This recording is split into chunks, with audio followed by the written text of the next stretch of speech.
जानते थे। आपका अभिनंदन, वंदन श्री राहुल जवान जी।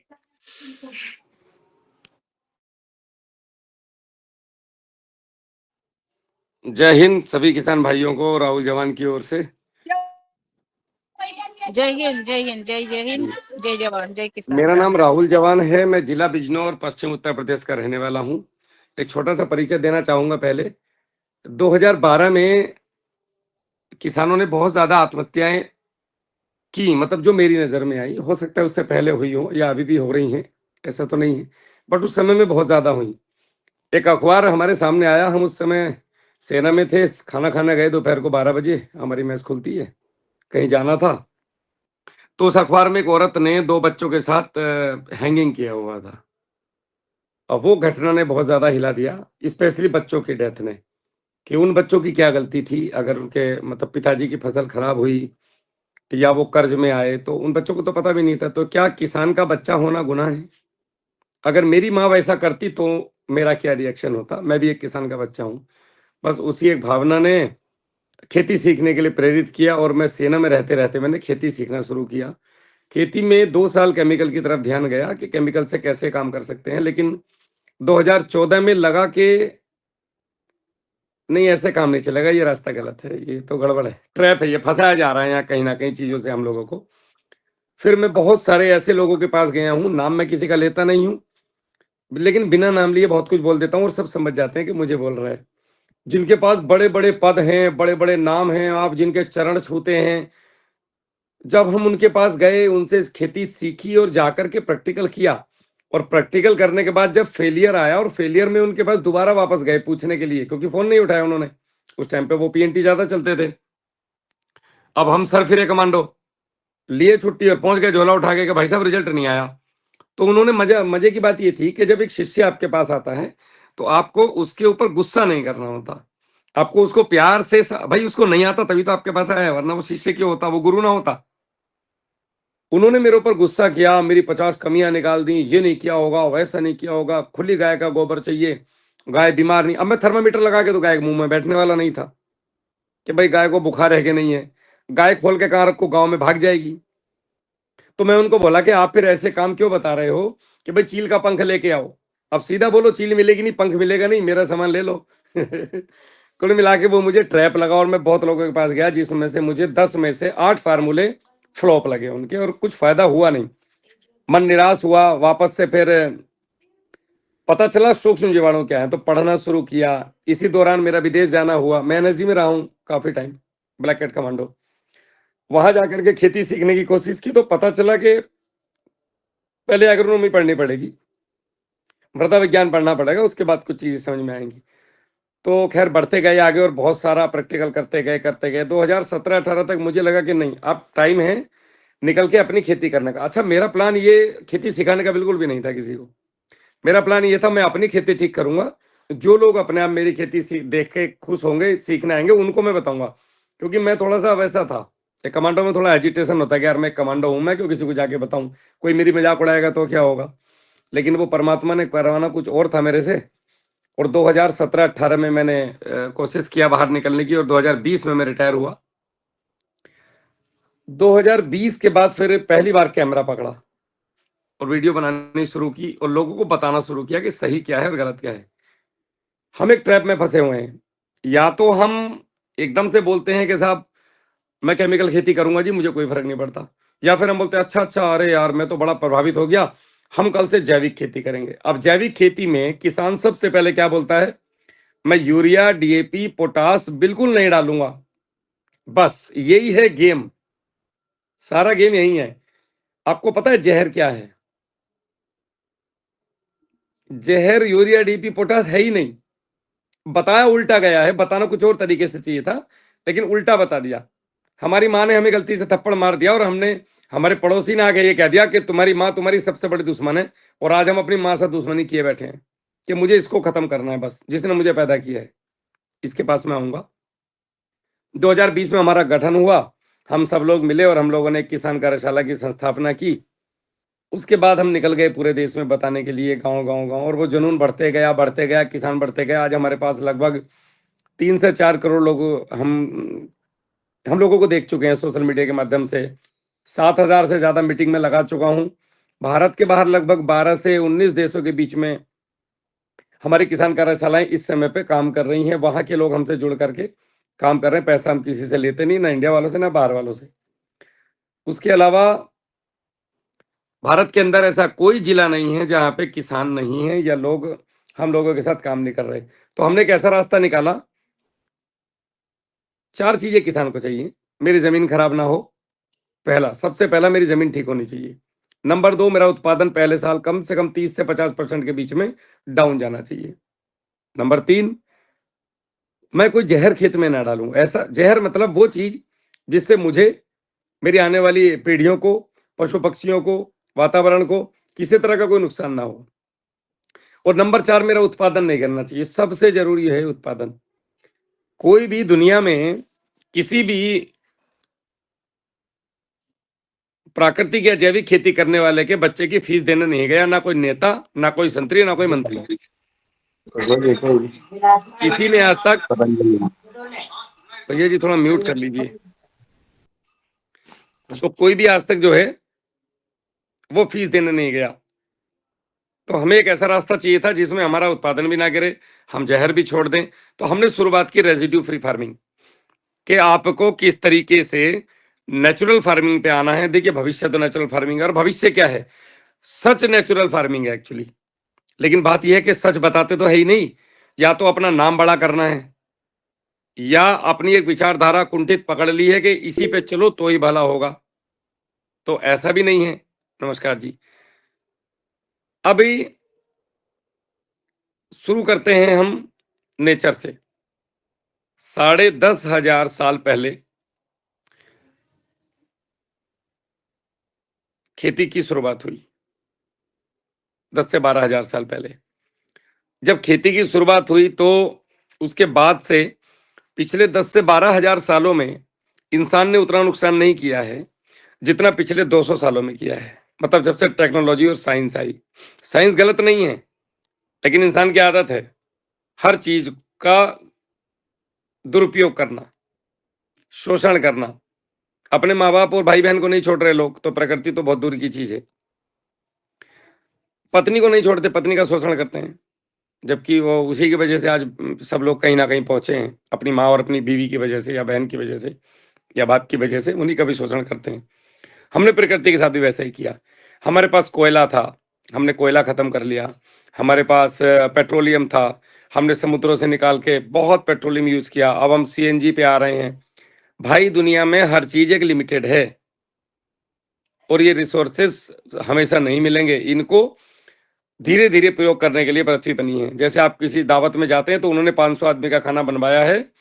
अगर उस खाने को 100 आदमी खा लेंगे या खराब कर देंगे, फेंक देंगे, बर्बाद कर देंगे, तो 400 आदमी को भूखा रहना पड़ेगा। आपके जो पीछे खाना खाने आ रहे हैं, यानी कि आपकी और मेरी वो संतानें जिन्हें हम जान से ज्यादा प्यार करते हैं, आने वाले 70 साल के बाद भोजन को तरसेंगी। और ना, हम जितने लोग इस आज सेशन में हैं, हम में से कोई भी तब तक ये देखने के लिए जिंदा नहीं रहेगा। आने वाले 10 साल के बाद एक भुखमरी का बहुत तगड़ा वाला झटका आएगा। मेरी बात को याद रखना, जबरदस्त वाला आएगा, और सब सुधरेंगे। जैसे कोरोना में अभी योगा कर रहे थे ना आप लोग, क्यों कर रहे थे पता है? ये 2020 से पहले नहीं करते थे। रसगुल्ले खा के सोते थे सुबह को 9 बजे तक रजाई में। कोरोना बोला बेटे, या तो इम्यून पावर मजबूत कर लो, नहीं तो आप गए काम से। तो नेचुरल फार्मिंग की तरफ हम ऐसे आ सकते हैं कि शुरुआत हमारी जब वहां से हुई, उसके बाद हम धीरे धीरे धीरे धीरे इस स्थिति में आ गए। 1962 में एक्सप्लोजिव बनाने वाली कंपनियां थी, इन्होंने यूरिया, डीएपी, पोटास बनाए। मेन था यूरिया। जब वो विश्व युद्ध खत्म हो गए, इनको लगा कि भारत एक ऐसा देश है जिसमें बहुत ज्यादा हालत खराब है और हमें भारत के अंदर इस चीज को चलाने की जरूरत है। तो उन्होंने अमेरिका के साथ मिलकर के इसको भारत में लेके आए, और धीरे धीरे लाए, और कुछ समय के बाद यील्ड तो बढ़ी, 5 गुना गई। जहां से हम फंसे थे वहां से बाहर भी निकले, लेकिन इतने बुरे फंस गए दोबारा से कि अब निकल नहीं पा रहे। आज हमारी जमीनों का बायोमास कार्बन 0.35 आ गया एवरेज। जमीन हार्ड पैन बन चुकी है। ट्रैक्टर काम नहीं कर रहे, उसके ऊपर बड़े बड़े ट्रैक्टर लाने पड़ रहे हैं। बड़ा सिंपल सा फंडा है। पृथ्वी बनी है 3 चीजों से मिलकर के। पहला है आपका पत्थरों का चूरा, जिसे हम धूल या मिट्टी बोलते हैं। नंबर 2 है बायोमास। बायोमास में वो आता है आपके मेरे शरीर, केंचुए और दुनिया भर के जितने भी आंखों से दिखने वाले और ना दिखने वाले, चलने फिरने वाले और ना चलने फिरने वाले जीवों के जीवाश्म, ये 2% जब उस मिट्टी के अंदर मिलते हैं, जमीन के अंदर मिलते हैं, पत्थरों के चूरे में मिलते हैं, तो इसके अंदर 10,000 से ज्यादा सूक्ष्म जीवों की प्रजातियां और एक मिट्टी में 3 अरब के आसपास इनकी जनसंख्या होती है, या ऑटोमेटिक आ जाते हैं। वहां से होती है जीवन की शुरुआत। अब खेती करती है प्रकृति, लेकिन ये कंडीशन बनने में आज के दौर में आपको 3 से 4 साल का वक्त लगेगा। हमने जो अनुभव किए हैं, आप 50 तक तो बहुत जल्दी पहुंच जाते हैं। 35 से 50 मेरे ख्याल से आप 1 साल में हो जाएंगे, अगर आप अच्छे से काम करेंगे तो। बहुत ज्यादा मेहनत की जरूरत नहीं है। ऐसा नहीं है जैसे बाकी लोग आपको थकाते हैं तो हम आपको थकाएंगे, बिल्कुल नहीं। जैसे खेती कर रहे हो बस थोड़े थोड़े बदलाव करने हैं। तो आप जब शुरुआत इसकी होती है, अब करते हैं, तो किसान के मन में एक बात आती है कि यार मेरा यील्ड तो नहीं गिरेगा, मेरा ये तो नहीं होगा। लेकिन एक सिस्टम बनाया हम लोगों ने, इस पर बहुत रिसर्च किए हैं और लाखों लोग इससे लाभान्वित हो रहे हैं। अगर इस सिस्टम को आप फॉलो करके चलेंगे तो नुकसान नहीं खाएंगे। अभी ये बायोमास एकदम तो संभव नहीं है, बढ़ेगा, बट ये नीचे डिकम्पोज भी होगा। देखिए, कार्बन बोलते हैं लोग कि कार्बन कार्बन कार्बन कोई एक पाउडर या कोई एक चीज नहीं है। कार्बन हर वो चीज है जो जल करके काले रंग का धुआं उड़ा रही है, वो हर चीज कार्बन है। हड्डियां कार्बन से बनी है, ये कार्बन चैन हम इसको बोल सकते हैं। कार्बन फैमिली होती है, कार्बन फैमिली में सब आता है। पौधा सबसे पहले कार्बन डाइऑक्साइड लेता है ऊपर से, आसमान से, उसके बाद अपने अंदर ग्लूकोज बनाता है, ग्लूकोज के बाद अपना उसका काम शुरू होता है, जमीन से वो मिनरल लेता है और उसके बाद उसकी जीवन की प्रक्रिया चालू होती है। हम लोगों ने क्या कर दिया कि हर चीज में जैसे यूरिया डाला तो आपका नाइट्रोजन की पूर्ति हो गई, डीएपी डाल दिया फास्फोरस की हो गई, पोटास डाल दिया पोटास की हो गई। कुछ फार्मूले हम लोग बनाते हैं कि ये चलाओ वो चलाओ। अरे परेशान नहीं होना भाई, केवल जमीन में एक, देखिए मिट्टी सुधारने का केवल एकमात्र तरीका है, आप केवल अपनी जमीन में बायोमास बना लो। जितना हो सके हरी खाद बोइए, नवरत्न खाद बोइए। नवरत्न खाद के बारे में भी मैं आपको बताऊंगा। एक किसान कार्यशाला यूट्यूब चैनल है, उस पर हमने सारी चीजें डाली हुई हैं। 9 तरीके की ऐसी फसलें जो आपके खेत में उग जाएं। अगर आप इसकी जुताई कर देते हैं 45 दिन में एक बार, तो आपको गोबर का एक भी टुकड़ा खेत में डालने की जरूरत नहीं है। इसका मेरा अपना पर्सनल अनुभव है, क्योंकि हमारे पास गोबर की कमी है। नवरत्न खाद से हम गोबर वालों से अच्छी खेती कर रहे हैं। गोबर की खाद को डिकम्पोस्ट करना पड़ेगा, नहीं करेंगे सड़ेगी, और धूप में रही तो उसका बायोमास कार्बन खत्म, फिर वो भूसा खेत में जाएगा। और इसीलिए लोग कहते हैं कि साहब हमें रिजल्ट नहीं आया। शुरुआती तौर में आज का जो दौर चल रहा है, यहां से बाहर निकलने के लिए हमें चाहिए कि हम अगर केमिकल फार्मिंग कर रहे हैं तो उसको रिड्यूस करें। देखिए, मैं शुरुआत करता हूं गेहूं से। आपने सपोज कीजिए गेहूं बो दिया, DBW 303 बो दिया, या जो भी आप लोगों के पास नाम याद हो। अब हमें सबसे पहले ये सोचना है कि इस गेहूं की खपत कितनी है, इसकी जो एक फर्टिगेशन की नीड है वो क्या है। तो अगर जिन्होंने वो बनाया है गेहूं, उन्होंने ये कहा है कि भाई इसको 90 किलो नाइट्रोजन चाहिए, 40 किलो फास्फोरस चाहिए, और उसके साथ में इसको 60 किलो पोटास चाहिए। तो अब हमें कैलकुलेशन ये करना है कि मैंने हरी खाद से जो दिया उससे मुझे कितना मिला, जीवाणु मेरे खेत में मैंने बढ़ाए उससे मुझे कितना मिला, उसके साथ साथ मैंने जो गोबर की खाद वर्मी कंपोस्ट डाली उससे मुझे कितना मिला, जो बचा वो मैं कैसे दूं ताकि मेरी यील्ड ना गिरे और मेरा जमीन खराब ना हो। तो यहां हम लोगों ने काफी चीजों पर रिसर्च की। रिसर्च करने के बाद जो हम परिणाम पे पहुंचे वो ये पहुंचे कि आपका जो खेत का एक, हर खेत की मिट्टी की एक संरचना होती है। ये मिट्टी की जांच में भी ट्रैप है, यहाँ भी ये सही नहीं मिलती है। आजकल काफी सारी लैब्स ऐसी हैं जो बड़ी ईमानदार हैं और कार्बन की किटें बना रही हैं वो।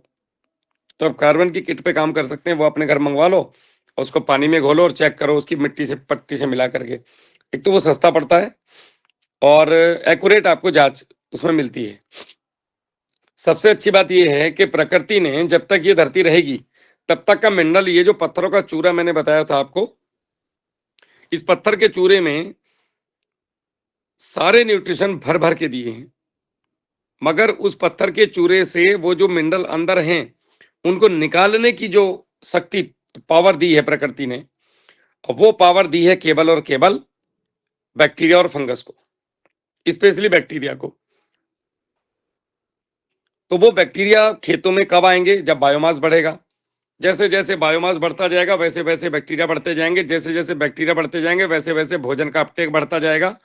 और आपकी ये जो बाहर वाली खपत है, गोबर की खाद हो गई, वर्मी कंपोस्ट हो गई, केवल आप अपने खेत में हरी खाद से खेती कर सकते हैं 3 से 4 साल के बाद। और अपना एक दो आपके पास भैंस या गाय हो तो उनके कच्चे गोबर से 10-20 किलो से, इसी से खेती हो जाएगी।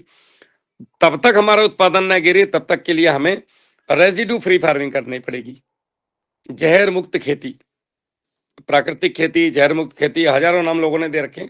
मेरे को तो एक ही चीज दो ही समझ में आती है कि एक जहर वाली खेती, एक बिना जहर वाली खेती।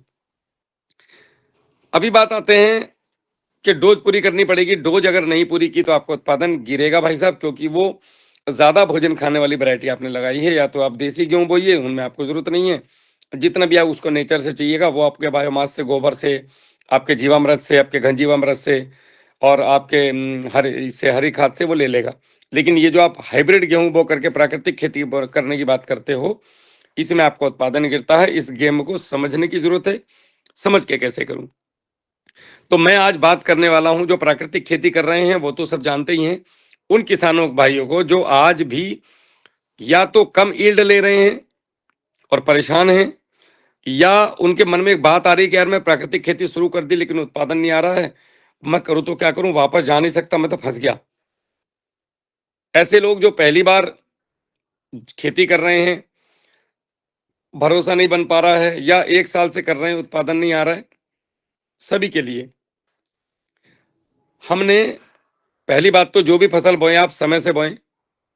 नवरत्न खाद जरूर बोएं। नवरत्न खाद होती है ऐसी 9 फसलें जिसमें दलहन, तिलहन, अनाज, सारी फसलें सम्मिलित हों। उनकी बुवाई करके 45 से 50 दिन पे आप उनको मिट्टी में मिला दीजिए। एक और चीज मैं आपको बता दूं, हम जो ढैंचा लगाते हैं, मैंने बहुत किसानों से पूछा, सब एक ही चीज बोलते हैं कि ढैंचा हम इसलिए लगाते हैं कि नाइट्रोजन मिलता है। नहीं, नाइट्रोजन तो आपको इससे बहुत ज्यादा मिलता है, मटर से 36%। फिर ढैंचा क्यों? क्योंकि दुनिया में एकमात्र हरी खाद ऐसी है, ढैंचा, जिसकी जड़ें 3 फीट से ज्यादा जमीन में जाती हैं। और ऊपर तो हम जुताई कर देते हैं लेकिन नीचे की जड़ें वहीं पे रह जाती हैं हमारी। और ये जड़ें नीचे की हार्ड पैन को तोड़ती हैं। बरसात का पानी नीचे जाता है, नीचे से जो केंचुए ऊपर नहीं आ पा रहे, जो केमिकल की लेयर बनी है उसकी वजह से वो बरसात में ऊपर आते हैं और एक छेद बनते हैं इसके अंदर, और जमीन एकदम जब पानी आता है तो पानी को नीचे पी जाती है, पोली हो जाती है जमीन। इसीलिए ढैंचा बोया जाता है। अगली बार कोई पूछे, नहीं तो आप रिसर्च कर सकते हैं मेरी बात को। सही जानकारी किसानों को पता होना चाहिए। केवल नाइट्रोजन देना है तो मेरे पास बहुत सारी फसलें हैं, मैं तो ढैंचा नहीं बोऊंगा भाई, मैं तो और कुछ बोलूंगा, मुझे नाइट्रोजन मिल जाएगी, मैं लोबिया से भी मिलेगी। नाइट्रोजन तो हर चीज से मिलेगी, आप जिसके जो भी अब दाल वाली फसल बो देंगे। अभी बात आती है कि खेत की तैयारी।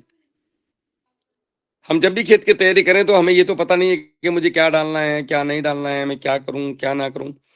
तो आपने सरसों की खली या मूंगफली की खली या कपास की खली, मेन है सरसों की और मूंगफली की खली, ये दोनों खलियां अगर आपको मिलती हैं तो 50-50 किलो बारीक करके गोबर की खाद में मिलाइए। गोबर का खाद 3 गुना होना चाहिए सरसों की खली से। उसके ऊपर आप पानी छिड़क दीजिए थोड़ा सा, और 1-2 दिन इसको गोबर की खाद में मिला के रखे, या 8 दिन तक भी रख सकते हैं, और फिर आप इसको खेत में डालिए। इसके अद्भुत परिणाम हैं, जमीन एकदम से उठती है।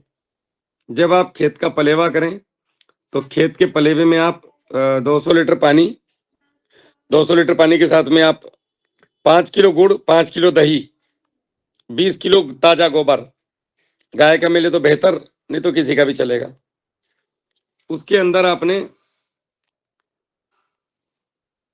किसी भी ऐसे जंगल की मिट्टी जो जंगल के पौधे की जड़ों से ली गई हो। देखिए हम लोग बोलते जंगल की मिट्टी लाओ, जंगल की मिट्टी लाओ, मतलब सुना सुनाया बोल दिया, प्रैक्टिकल कभी किया नहीं। रूट राइजोस्फीयर होता है पौधे की जड़ों से लगभग 1 इंच के आसपास तक की मिट्टी।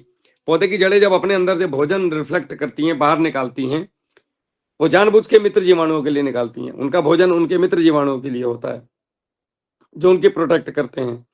तो आपके बहुत सारे सूक्ष्म जीव जो हमें चाहिए वो पुराने पेड़ों की या जंगल की मिट्टी की, जहाँ पे फर्टिगेशन ना होता हो रासायनिक, उन जगहों में आप जाइए, थोड़ी सी खुदाई कीजिए, जड़ें खोदिए। जब आप जड़ को खोद करके ऊपर खींचेंगे या उठाएंगे तो जड़ पे मिट्टी चिपकी हुई होगी। वो एक मुट्ठी मिट्टी भी आपकी नॉर्मल 10 किलो मिट्टी से ज्यादा पावरफुल है। आप उसको इसमें डाल दीजिए। अब ये 4 चीज हो गई, गुड़, दही, गोबर, आपकी मिट्टी, और साथ में आप 3 किलो खल डाल दीजिए। मैं वो बताऊंगा जो मैंने किया है। मैंने बहुत सारी चीजें बनाई, बहुत सारे जीवामृत बनाए, क्योंकि मेरे पास सीधी बात है, गाय का पेशाब नहीं अवेलेबल है, इसमें झूठ क्या बोलना है, ना ही आज वो हो पाता है आजकल, और ये एक बड़ी समस्या है। कर भी पाएंगे तो 5-10 किसान कर पाएंगे। हमें उस प्रैक्टिस पे जाना है भारत में जिससे मेरे 10 करोड़ किसान उस काम को कर सकें।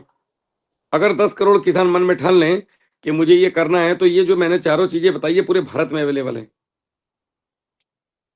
हर आदमी गाय नहीं पाल सकता, हर आदमी की उतनी सामर्थ्य नहीं है, हर आदमी उस क्षेत्र में नहीं रहता कि वो काम कर सके। कोई प्राइमरी का टीचर है, कोई पुलिस में है, कोई आर्मी में है, कोई कुछ और बिजनेस करता है, लेकिन उसकी खेती भी है। तो फिर हम तो कुछ लोगों को बता रहे हैं, कुछ नहीं। हमें हर आदमी के लिए इक्वल सोचना है कि उसके रिजल्ट इक्वल आना चाहिए। आप इसको 5 दिन के लिए रखिए और इसको पानी के साथ खेत पे चला दीजिए। अगर ऐसा संभव ना हो तो बाल्टी में लेकर के पूरे खेत में छिड़क दीजिए, पीछे से हैरो चला दो। तो ये आपका एक जबरदस्त सूक्ष्म जीवों का संसार खेत की तैयारी का आपका शुरू हो गया। इसके बाद में आज की तारीख में यदि हम कोई भी रासायनिक खाद खेत में दे रहे हैं तो उसको पका के देने की आवश्यकता है। देखिए मैं आपको एक बड़ी चीज बताता हूं।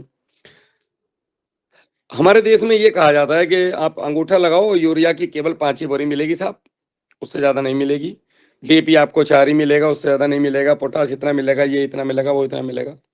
ठीक है, यूरिया, पहले मैं यूरिया का बता दूं, यूरिया नुकसान कैसे करता है। मैं उसी पे आ रहा हूं आपकी बातों पे। अब ये मत सोचिएगा कि मैं निकल गया। Urea, DAP, potash, zinc, sulphur, magnesium, calcium, actually ये पौधे का सच में भोजन है।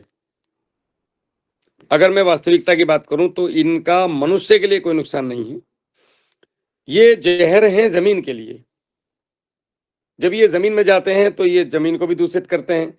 जमीन को दूषित करते हैं तो पानी भी दूषित होता है, हवा भी दूषित होती है, तो फिर ये मनुष्य को भी नुकसान दे रहे हैं।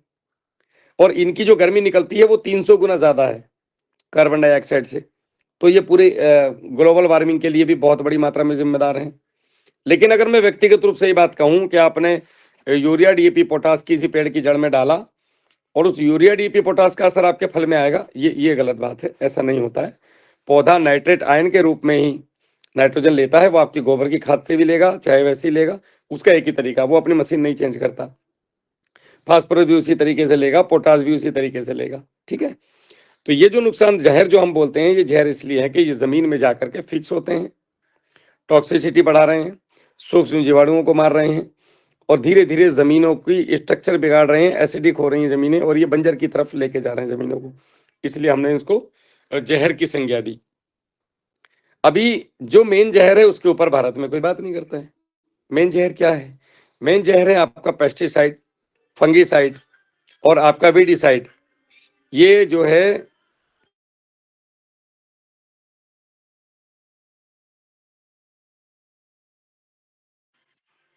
तो ये फंगीसाइड, हर्बिसाइड, वीडिसाइड, ये है साहब जहर। ये काम जब करते हैं आपके, तो ये आपका एक तो इन्वायरमेंट खराब करते हैं। सीधी सी बात है, आपको कैंसर, डायबिटीज हमारे खेतों घरों में जितनी हो रही है। आज मेरी मम्मी और मेरे पापा की डेथ हो चुकी है कैंसर से, और मम्मी मेरी अभी भी कैंसर पेशेंट है और उनका ट्रीटमेंट 2014 में ऑपरेशन हुआ था आर्मी हॉस्पिटल में, फिलहाल ठीक है। तो ये मैंने अपने घर से देखी हैं चीजें, कितना दर्द झेलना पड़ता है उस लेवल पे आने के बाद। ये चीजें आपको और हमें बर्बाद कर रही हैं। ये सूक्ष्म जीवों को मारती हैं, सूक्ष्म जीवों को, ये सबको मारती है। इनको यही नहीं पता कि सामने दुश्मन कौन है। जैसे हमारी गोली, वो ये नहीं देखती सामने दोस्त है कि दुश्मन, चलेगी तो मारेगी। चाहे मेरी राइफल मेरे ऊपर फायर करो मुझे भी मार देगी, ऐसे ही ये काम करते हैं। हमने धीरे धीरे 207 प्रकार के जीव हमारे खेतों में कीटे पाए जाते हैं, जो हमारे मित्र और दुश्मन दोनों मिला करके हैं। उसमें से भैरूलाल मालवीय जी बाद में बात करेंगे, अभी पहले चलने दो इसको, आप लोगों का बाद में मैं प्रश्न उत्तर ले लूंगा। ये जितना भी आपका, आप लोग लिखते जाइएगा जो भी आपको मुझसे पूछना है, मैं आपको समय दूंगा। जितना भी रासायनिक खाद है ये सारे सूक्ष्म जीवों को खत्म कर रहा है, हमारे मित्र कीटों को खत्म कर रहा है। तो हमें आर्टिफिशियल स्प्रे की जरूरत पड़ रही है, वरना तो प्रकृति भैरूलाल ने, जी ये बंद कर लिए आपका वीडियो। वरना तो हमने स्प्रे का कोई सीन ही नहीं बनाया जीवन में। प्रकृति ने कभी स्प्रे करती है क्या? बरसात में केवल पत्तों की धुलाई करती है बस, वो नेचर वैसे भी कर देती है। क्योंकि हमने बहुत ज्यादा इनको खत्म कर लिया तो हमें स्प्रे करना पड़ता है, नहीं तो स्प्रे का कोई कॉन्सेप्ट ही नहीं है प्रकृति में। तो जैसे हम अंगूठा लगा के डीएपी में पोटास मिलता है, यूरिया मिलता है, मेरा मानना यह है कि हमें ऐसे ही अंगूठा लगा करके रासायनिक पेस्टिसाइड फंगिसाइड भी मिलने चाहिए। ऐसा नहीं कि मैं गया और जा करके मैं 1 लीटर 2 लीटर क्लोरोपाइरीफास लेके आया और 50 ml अपनी मर्जी से टंकी में डाल रहा हूँ खेतों में। मैं इस अज्ञानता के कारण अपना घर परिवार, आने वाला वातावरण, चारों तरफ के लोग, मेरे स्प्रे के बाद जो छोटे छोटे मोलिक्यूल इसके निकलते हैं वो 3 दिन तक हवा में घूमते हैं, 3 दिन, और लगभग 2.5 से 3 मील यानी कि 5 किलोमीटर तक हवा में उड़ते जाते हैं। जब बच्चे, औरतें, आदमी इनको सूंघते हैं, सांस के थ्रू बॉडी में जाते हैं और सीधा कैंसर से लेके हर चीज तक ये चीजें करते हैं। तो गवर्नमेंट को इनके ऊपर भी एक अंकुश लगाना चाहिए, लिमिट मात्रा में होना चाहिए। चलो अब बात आते हैं अपने मुद्दे के ऊपर। ये कभी आपको मौका मिले तो इस बात को रखना लोगों के बीच में, कृषि वालों के बीच में, कि भाई आप ये पेस्टिसाइड फंगिसाइड पे लिमिट क्यों नहीं बना रहे? आपने यूरिया की बना दी, डीएपी की बना दी, इसकी भी तो बनाओ। उसकी नहीं बनेगी, पता है क्यों? क्योंकि उनको 30% मिलता है, टैक्स देते हैं वो लोग, और यूरिया डीएपी में हम लोगों से लिया जाता है। करना ये चाहिए कि जो किसान 1 बोरी डीएपी लेगा उसको सरकार की तरफ से 2 बोरी वर्मी कंपोस्ट फ्री मिलेगा या सब्सिडी मिलेगी। अगर मेरी 3 बोरी की डिमांड है तो मुझे आप ट्रायल के तौर पे आप मुझे 2 बोरी के साथ में ये कहिए कि आपको जो वर्मी कंपोस्ट आप ले रहे हैं 50% पैसा हम देंगे। आज लाखों किसान वर्मी कंपोस्ट डालने के लिए तैयार हैं, लेकिन महंगा होने की वजह से वो सोचते हैं यार छोड़ो डीएपी डाल लो। खैर, मेरी जो तरीका है वो ये है साहब खेती करने का, कि जो भी रासायनिक खाद आप अपने खेत में डालते हैं उसको 3 गुना पके हुए गोबर की खाद में मिलाकर नमी देकर के 10 दिन तक ढक के रखने के बाद आप उसको अपने खेत में प्रयोग करें। ये रेजिड्यू फार्मिंग कहलाती है, रेजिड्यू फ्री।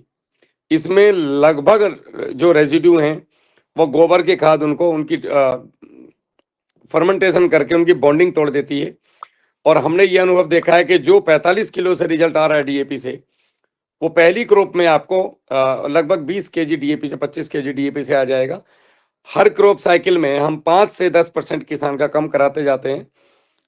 आपके बायोमास पे जोर देते हैं, हरी खाद पे जोर देते हैं, आपके गोबर की खाद पे जोर देते हैं, वर्मी कंपोस्ट पे जोर देते हैं हम लोग, और मेन है सूक्ष्म जीवाणु छुड़वाते हैं आपसे।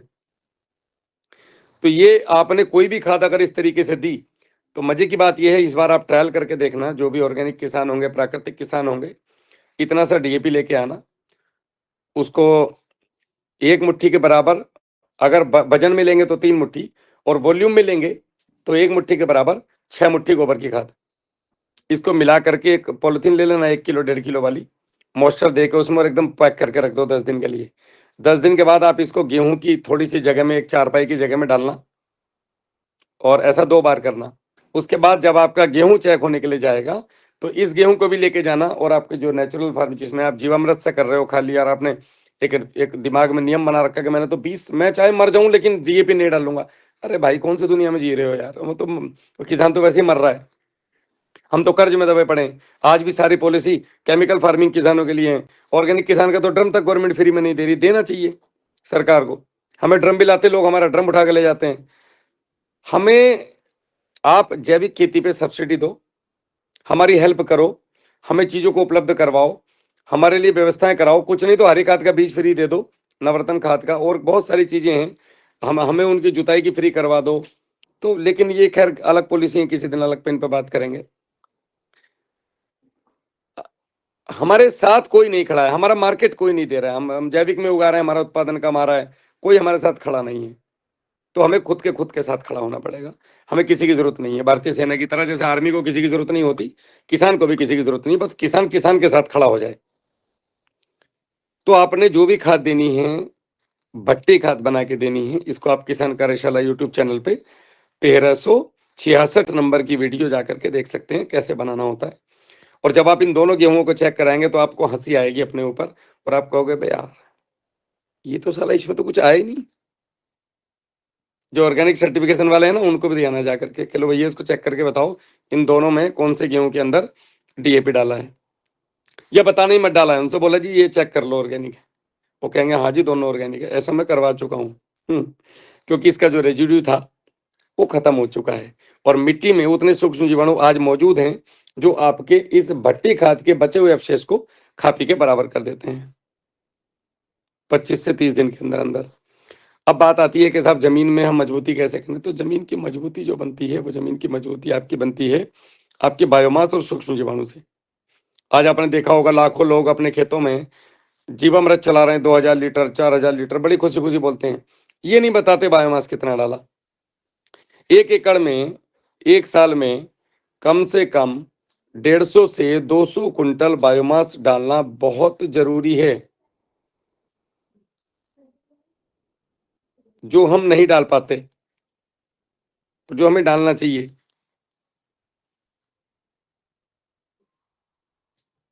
तो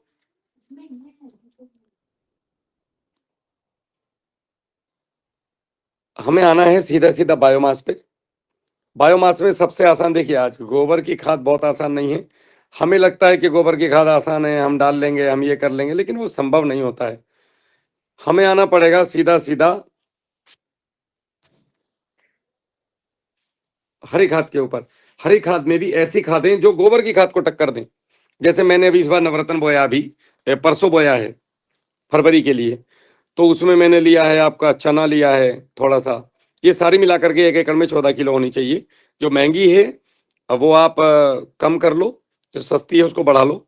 तो मैंने चना लिया है, तिल लिया है, मेथी ली है, जई ली है, फ्रांसबीन लिया है, मतलब एक लोबिया आता है, उसके साथ में मैंने बरसीम लिया है, सरसों है, मेथी है, और इसमें पालक ले सकते हैं या कुछ चना, उस मतलब 9 फसलें होनी चाहिए। एक मुझे गेहूं है जो ज्यादा ट्रेलिंग करता है, वो वाला। तो ये मैंने इस तरीके के लगभग लगभग 9 टाइप की फसलें बोई हैं। ये 9 फसलों का जादू ये है कि साहब हमारे पास गोबर की बड़ी दिक्कत थी, तो हमें कृषि विज्ञान केंद्र के डॉक्टर साहब हैं हमारे, हमने उनसे कहा साहब गोबर की खाद अवेलेबल नहीं है। तो उन्होंने कहा कि राहुल भाई अगर सही बात कहूँ तो गोबर की खाद कोई ऐसा कंपलसरी सूत्र नहीं है कि गोबर की खाद ही डालनी है आपने। गोबर की खाद में सूक्ष्म जीवाणु होते हैं, इसमें कोई दो राय नहीं है, लेकिन वो हमें 20 किलो से भी मिल जाएंगे, ट्रॉली भर के डालने की जरूरत नहीं है। 20 किलो गोबर को घोल करके पानी में छोड़ते जाओ, राजीव दीक्षित जी ने बताया था, वो फार्मूला सबसे बेस्ट है, वो पूर्ति हो जाती है आपकी, उसकी आपको ट्रॉलियों की जरूरत नहीं। अब आपको केवल खेत में बायोमास चाहिए, तो बायोमास जो आएगा अलग अलग प्रकार के जो न्यूट्रिशन देगा, वो मिलता है आपको ये नवरत्न खाद से, हरी खाद से। बस हरी खाद जुताई करते जाओ, और जिसका खेत बहुत ज्यादा कमजोर हो साल में 2 बार बोलो, या आप अगर चौड़ी पट्टी की खेती करते हैं, केले की खेती करते हैं, तो 8 फीट पे केला बो दो और बीच में हरी खाद बो के साल में 4 बार जुताई कर दो। देखो क्या होता है भाई साहब, जादू करके। तो आदमी देखे, बगीचे वाले खेत हैं आपके मध्य प्रदेश में, घेरूलाल मालवीय जी जुड़े हुए हैं इसमें, एक किसान मेरे, उनको भी मैंने बोला आप आपके बगीचे में नवरत्न खाद बोइए और जोतिए, बोइए और जोतिए, बोइए और जोतिए। अब देखिए कमाल क्या होता है फिर, जादू। आप लोग को लगेगा फ्री में खेती हो रही है, हो रही है, हो सकती है, बस तरीका बताने वाला चाहिए, कि हाथ पकड़ के चलने वाला चाहिए। खाली मैं इस सेशन में आया, लेक्चर दिया और भाग गया, इससे देश कभी नहीं बदलने वाला। जब तक मैं आप लोगों के फोन उठा करके, या मेरी टीम आपके फोन उठा करके आपके मैसेज का रिप्लाई, आपकी समस्याओं का रिप्लाई नहीं करेगी, तब तक मेरे जैसे आते रहेंगे, अपनी रोटियां सेकते रहेंगे और भाग जाएंगे यहाँ से, और तालियां बजवा करके।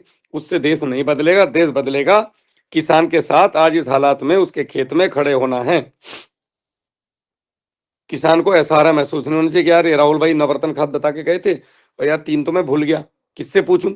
तो आपका एक सिस्टम होना चाहिए जहां पे किसान जाके पूछ लो। और हाँ, आपका कोई भी आदमी किसान से 1 रुपया भी नहीं लेना चाहिए, ये फ्री होना चाहिए जैसे हम लोग कर रहे हैं फ्री पूरे भारत के अंदर।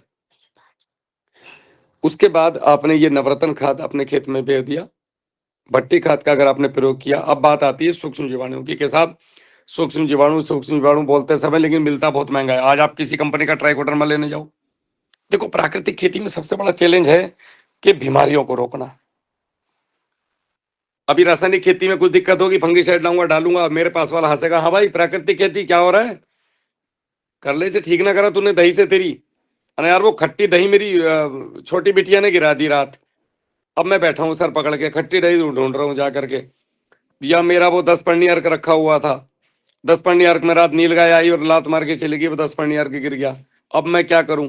तो हमारे सामने बहुत समस्याएं हैं जैविक किसानों के, बहुत ज्यादा हम लोग इन चीजों का फेस करते हैं। कई बार रिजल्ट उतने अच्छे नहीं आते हैं, कई बार वो उतने अच्छे मापदंड के साथ बन नहीं पाता है। अभी आपको हमारे चैनल पे 10 पन्नी अर्क भी ओरिजिनली जिस वैज्ञानिक ने बनाया, तो उन वैज्ञानिक को मैंने लाके बैठाया है और पूरी बात पूछी है। नवरत्न खाद के वैज्ञानिक से भी साक्षात्कार किया है, चैनल पे पहली वीडियो पड़ी हुई है। दूसरी तो ये हमारी सबसे बड़ी समस्याएं हैं, इनका जो मुझे सही समाधान लगा वो मैं आपको बताने जा रहा हूं। अगर आप खेत में जमीन के अंदर ट्राइकोडर्मा, हर्जीनियम और विरिडी चलाते हैं तो आपकी समस्त फंगस की बीमारियों का उपाय इससे बढ़िया दुनिया में कोई है नहीं। अब ये ट्राइकोडर्मा हर्जीनियम जो काम करता है पौधों की जड़ों के ऊपर प्रोटेक्ट का काम करता है, विरिडी आपकी जमीन के अंदर की फंगस को दूर करता है। 2 गुणा 10 की पावर 8 अगर आपको मिल जाता है, आप उसको लें, 100 लीटर पानी में डालें, 1 किलो उबला हुआ गुड़ डालें ठंडा करके, 1 किलो आलू उबाल लीजिए, छील लीजिए, मिक्सी में डालिए, 1 गिलास पानी डालिए, घुमा दीजिए, पेस्ट बन जाएगा, इसको भी डाल दीजिए। या फिर आप इसकी जगह पे दही ले सकते हैं आधा किलो। मदर कल्चर में दही ना लें, सिस्टर कल्चर की बात बता रहा हूँ, अगर आप बाजार से 1 बोतल ला रहे हैं तो। ये सभी जितने आगे कल्चर बताने वाला हूँ सबका तरीका यही है जो मैंने अनुभव किया। मैं बाकी ज्यादा साइंस के चक्कर में पड़ता नहीं, हम किसानों को साइंस से बहुत ज्यादा लेना देना भी नहीं है, हमारे खेत में रिजल्ट आने चाहिए, कहानी खत्म, यही साइंस है। तो वो आधा किलो दही डाल दो और आप इसको 7 से 8 दिन के लिए छोड़ दीजिए। अब आप इसको 1 एकड़ खेत में छोड़ दो, बुवाई पे छोड़ दो सबसे बेस्ट। या फिर आप इसको गोबर की खाद में मिला के 1 लीटर से 20 लीटर बनाओ, 200 मत बनाओ, और 20 लीटर को 1-2 कुंटल गोबर की खाद पे मिला के 10-12 दिन 15 दिन रखो और फिर इसको खेत में फेंक के जुताई कर दो। ऐसा आपने अगर हर महीने या हर जब भी आपको समय मिला हर पानी पे थोड़ा थोड़ा किया, जादू ही आपको परिणाम मिलेंगे, फंगस से परमानेंट मुक्ति मिलेगी गारंटेड। बस वो आपके पास सोर्स जो है वो मजबूत होना चाहिए। तो इसमें ट्राइकोडर्मा, हर्जीनियम और विरिडी है। अगला सेगमेंट आता है आपका ग्रोथ का और बैक्टीरियल बीमारी का। फंगल बीमारी जो बहुत ज्यादा ऊपर से आती है, पत्तों के ऊपर से फंगस आ गई, क्या करें उसके लिए सूडोमोनास और बेसिलस सबटिलिस, इन दोनों के कॉम्बिनेशन से बढ़िया इस दुनिया में कुछ भी नहीं है अभी तक। ऊपर की फंगस फिनिश और नीचे भी बहुत सारी बैक्टीरियल बीमारी, उनका भी दी एंड।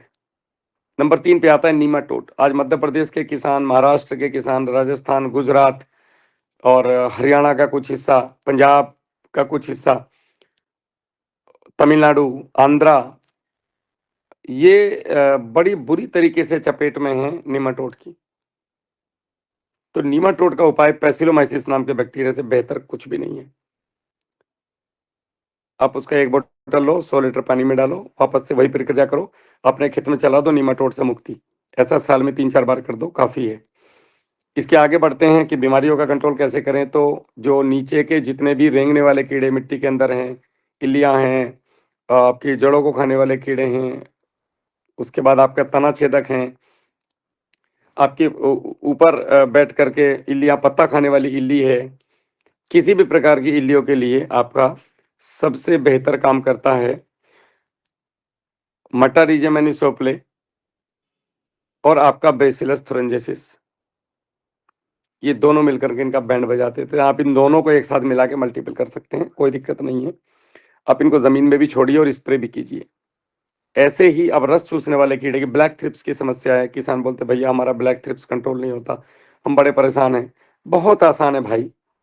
बिबेरिया बेसियाना के साथ में, देखिए आर्मी के साथ में पुलिस होगी ना तो हम एनकाउंटर बहुत जबरदस्त करते हैं कश्मीर के अंदर, क्योंकि पुलिस को लोकल जानकारी है और हम तो शूटर हैं ही।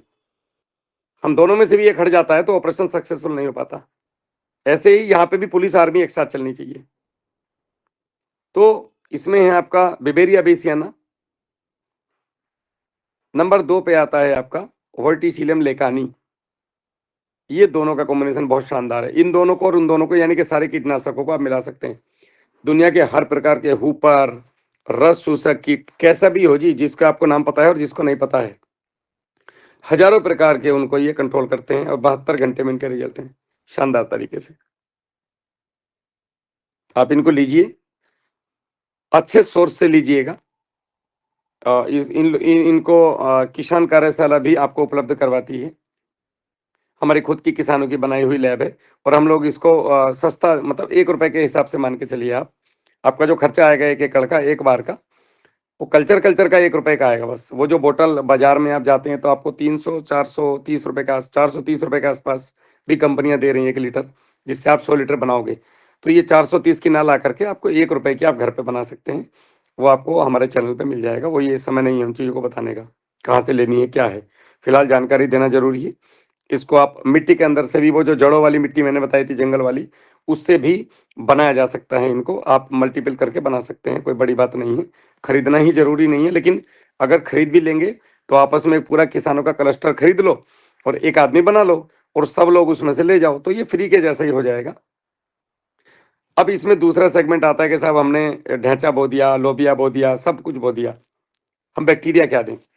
तो बैक्टीरिया में आपको देना है, नाइट्रोजन के 4 बैक्टीरिया आते हैं। एजोटोबैक्टर जो आपके बागवानी फसलों में काम करता है, आपकी बागवानी के साथ साथ में सब्जी वर्गीय फसलों पे काम करता है। एसिटोबैक्टर मीठी फसलों में काम करता है नाइट्रोजन देने का।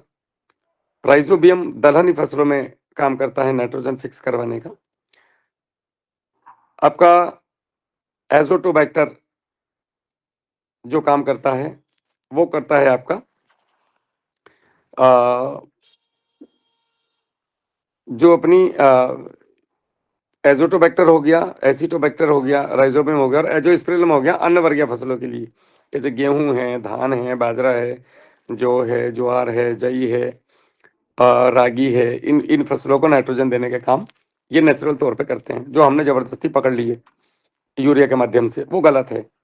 यूरिया के बारे में एक और बता दूं, बात बीच में भूल जाऊंगा, कि यूरिया को आपने देखा होगा कि साहब हम तो 5 ट्राली गोबर की खाद डालते हैं, 10 ट्राली गोबर की खाद डालते हैं, हरी खाद भी जुताई करते हैं, काम क्यों नहीं करती? जैसे ही आपने 2 बोरी यूरिया 1 एकड़ में डाला, यूरिया कहाँ गया? CO2 बन के ऊपर। यूरिया नहीं, ये सॉरी आपका बायोमास। आप इस बात की साइंटिफिक, या इस पूरी टीम में कोई वैज्ञानिक भी होंगे तो वो भी मुझे सुन रहे होंगे, आप मुझे बताइएगा कि मैंने सही कहा या गलत कहा। और मैं पूरी रिसर्च के आधार पे बात कर रहा हूँ, जो वैज्ञानिकों के पैनल ने इसको पूरा रिसर्च किया है खेतों में। आपका ऑर्गेनिक कार्बन यूरिया से बहुत जल्दी इमीडिएट खत्म होता है। यूरिया डाला ये गया, यूरिया डाला ये गया, मतलब हम एक तरफ से डाल रहे हैं, दूसरी तरफ से नीचे ढक्कन में छेद किया हुआ है तो वो निकलता जा रहा है, वो वाली स्थिति इसकी है। तो अब हम आते हैं नाइट्रोजन फिक्सेशन के, हमने 4 बैक्टीरिया दे दिए तो हमें यूरिया की जरूरत बहुत कम है पहले साल या पहली फसल में, दूसरी में और कम, तीसरी में और कम। बस ये बैक्टीरिया को बढ़ाइएगा अपने खेत में। बैक्टीरिया खाएंगे क्या जाकर के? बायोमास। तो बायोमास होना जरूरी है। एक प्रकृति का नियम बना दीजिए, बैक्टीरिया, बायोमास और मिट्टी अपने पास है, आपको कुछ करने की जरूरत नहीं है। अब आते हैं आगे, फास्फोरस सोलबिलाइजिंग बैक्टीरिया है, पोटास वाला है, जिंक वाला है, सल्फर वाला है, कैल्शियम वाला है, डिकम्पोजर है, जो जमीन में पड़े हुए अवशेषों को, जो जटिल हैं, जो खरपतवार के बहुत पुराने बीज हैं, ये उन सब चीजों को डिकम्पोज करते हैं और केंचुए की उत्पत्ति करते हैं। केंचुए को बुलाते हैं कि उसके माहौल तैयार करते हैं, मिट्टी को ढीला करते हैं। अद्भुत परिणाम है। अगर आपने ये दोनों ड्रम, ये 4 ड्रम तो इसके और 1 ड्रम इसका, 5 ड्रम बना लिए, मैं आपको गारंटी दे सकता हूँ, लोग जिम्मेदारी लेते हैं, मैं जिम्मेदारी प्लस गारंटी, लिख लो। अगर आपने ये दोनों चीजों से खेती की तो मैं जिम्मेदार हूं अगर आपकी फसल में कोई दिक्कत आती है तो, बशर्ते आपको जैसे हमने बताया है या हमारी पद्धति के हिसाब से हम आपको चलवाते हैं। कोई जादू नहीं है, या मैं यहाँ कुछ छुपा नहीं रहा हूँ, ओपन है वीडियो में, आप उस तरीके से खेती कीजिए। बायोमास, सरसों की खली, कच्चा गोबर और ये वाला एक वो मिश्रण बना करके जीवाणु अपने खेतों में डालिए। हर महीने पानी के साथ छोड़िए, 1 लीटर से 100 लीटर बना के, या गोबर के खाद में मिला के डालिए जब भी आपको समय मिले। और उसके साथ साथ में आप अपने खेत में बायोमास की जुताई कीजिए, चाहे कुछ भी ला के डालिए, कहीं से भी डालिए, कैसे भी डालिए, लेकिन डालिए। अगर आप इस पूरे सूत्र पे खेती करेंगे तो जबरदस्त रिजल्ट आएंगे। मैं आपको अभी एक फार्मूला और बताने जा रहा हूँ, 2 फार्मूले जो स्प्रे के लिए और आप इमीडिएट यूज कर सकते हैं। एक है मिट्टी का स्प्रे, जो रेड्डी साहब ने, हैदराबाद के रेड्डी साहब हैं, उनसे मैंने सीखा था, बट मैंने कुछ मेरे हिसाब से इन्वेंशन किए जो मुझे रिजल्ट मिले, क्योंकि मैं वैज्ञानिक तो हूँ नहीं, मैं एक किसान हूँ। मैंने अपने खेतों में जो 15 साल अनुभव किया, मैं उसके आधार पे आपको बातें बता रहा हूँ। साइंस इसमें कहाँ तक क्या कह रही है वो साइंटिफिक हो सकता है वैज्ञानिकों को ज्यादा पता हो, क्योंकि वो लोग बेचारे बहुत मेहनत करते हैं हमारे लिए, और बहुत ज्यादा ऐसी रिसर्च, जितना भी आज मैं बोल रहा हूँ ये वैज्ञानिकों के दम पे ही बोल रहा हूँ। कहीं ना कहीं उन लोगों ने रिसर्च की है, तभी हमारे प्रश्नों का जवाब मिला। अगर वैज्ञानिक मेहनत नहीं करते तो हमारे प्रश्नों का जवाब कभी नहीं मिलता। हमें पता ही नहीं चलता गोबर क्या करता है जमीन में जाके, या हरी खाद क्या करती है, वैज्ञानिकों ने तो बताया। तो मिट्टी का स्प्रे हम करते हैं।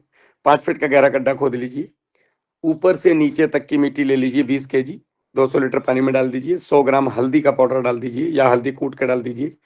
आधा से 1 किलो गुड़ डाल दीजिए। डंडे से चला के मुंह पे कपड़ा बांध दीजिए। 48 घंटे से लेके 5 दिन के अंदर कभी भी जाइए खेत में, इसको चलाइए। ऊपर के पानी को नीचे बैठने दीजिए, 15 मिनट में बैठ जाता है।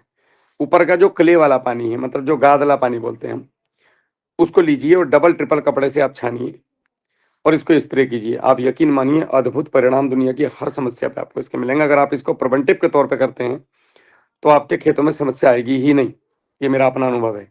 दूसरा स्प्रे हमने किया दूध का स्प्रे। ये हमने किया था 2016 में, 15-16 के आसपास। मेरे पिताजी ये गाय को दे रहे थे, बीमार बीमार थी शायद, तो मैंने 1 लीटर बचा लिया, उसको मैंने गेहूं पर स्प्रे किया तो शानदार रिजल्ट आए मेरे, भयंकर वाले। इतना चौड़ा पत्ता बना, काले रंग का गेहूं हुआ, मतलब उसका जो कलर था वो ये था कि 200 लीटर पानी, 5 लीटर दूध कच्चा, देसी गाय का है तो 2 से 3 लीटर भी चलेगा। 200 ग्राम हल्दी पिसी हुई, वैसे भी है तो आप 250 ग्राम हल्दी को कूट के थोड़ा उबाल लो, ठंडा कर लो, फिर डाल लो, कच्ची है तो अगर आपके पास। आधा किलो गुड़, छोटी फसल है तो, बड़ी पुरानी मजबूत फसल है तो 1 किलो गुड़, आधा किलो काफी है वैसे। 40 ग्राम हींग जो हम खाते हैं घर पे, तो हींग, हल्दी, गुड़ और दूध, और हो सके तो इसमें स्टिकर जरूर डाल लेना। आपके घर पे बनाया हुआ एलोवेरा से तो बहुत अच्छा है, रीठे वाला एलोवेरा वाला मैंने बताया हुआ है, नहीं तो आप कहीं से मंगवा भी सकते हैं, बहुत इजी है। केमिकल वाला ना मंगवाएं, अल्कोहल फ्री मंगवाएं। वो आप इसके अंदर डाल दीजिएगा थोड़ा सा, 10 से 50 ml के बीच में, जैसा जिसका रिकमेंडेशन है। अब आप इसका स्प्रे कीजिए, भयंकर परिणाम है। हजारों वीडियो पड़ी हुई हैं किसानों की चैनल पे जो इसके परिणाम आए। ये दोनों चीजों में, स्प्रे में आपको कहीं किसी से कुछ खरीदना नहीं है, बट्टी खाद में कुछ खरीदना नहीं है, जीवाणुओं में भी आपको कुछ बहुत ज्यादा खरीदना नहीं है। उसके बाद आपको हरी खाद में कहीं से कुछ खरीदना नहीं है। अपने खेत में बोइए, जोतिए, बोइए, जुताई कीजिए, और गोबर, दही, गुड़, ये सब चीजें अपने घर पे मिलती हैं, आप इनसे कीजिए। देखिए, मैं तो इन चीजों से जिंदा हुआ, और मैंने मेरे किसानों को जितनों को बताया जा जाके आज तक, हर किसान का सुपर शानदार रिजल्ट है।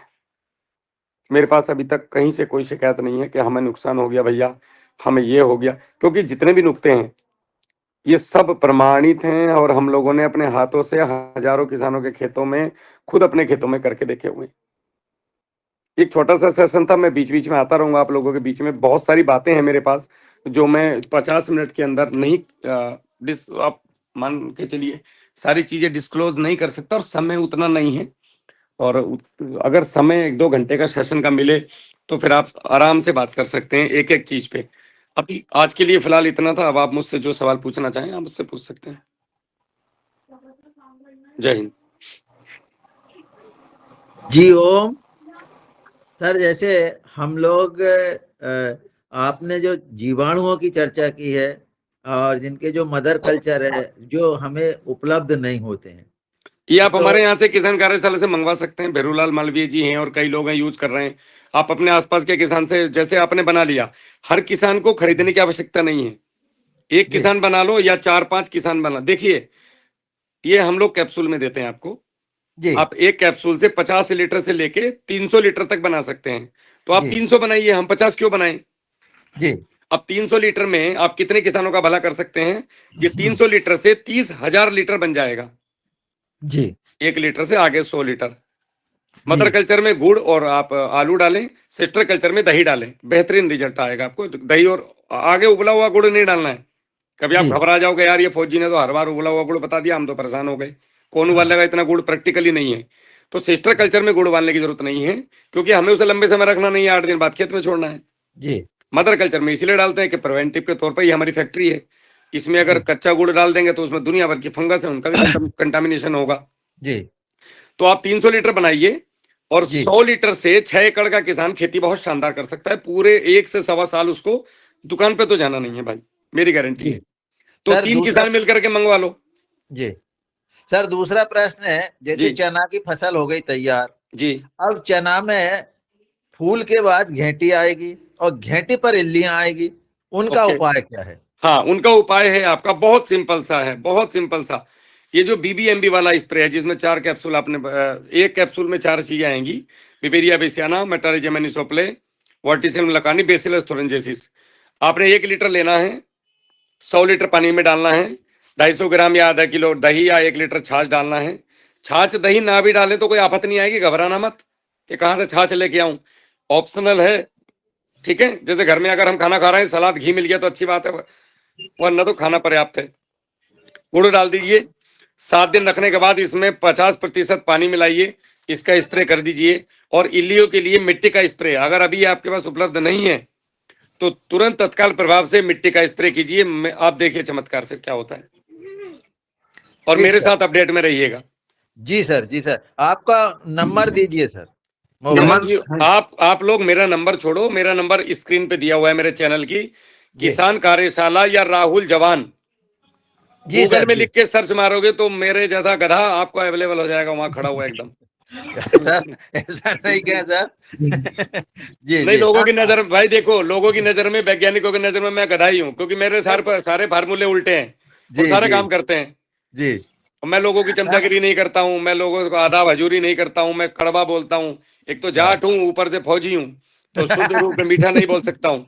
हमारे पास भी है सर एक, सर चंचल है, इसमें जी है सर अभी यहाँ हमारी कक्षा में उथल पुथल होती रहती है उनसे। जी जी जी, तो आप जो है इन चीजों को करें। मेरा नंबर आपको 70 17 जी 41 सत्तर 46 सत्तर सत्तर 17 41 41 46 46। 71।